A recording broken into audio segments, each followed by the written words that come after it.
How to fix missing dark mode on Facebook.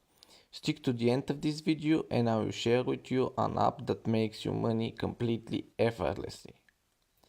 So, if you're missing dark mode as an option, the fastest fix is to open your Play Store, type Facebook, and then if there is a button upgrade, that means you're not the latest version of this app. So tap upgrade.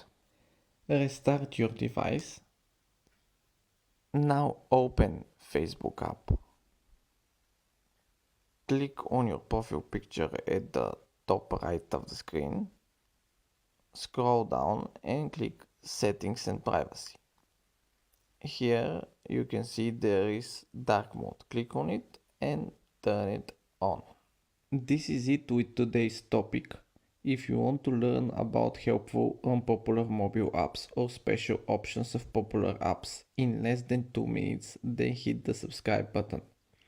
I will give you 3 seconds to do that and then I will show you the app I mentioned at the beginning of this video.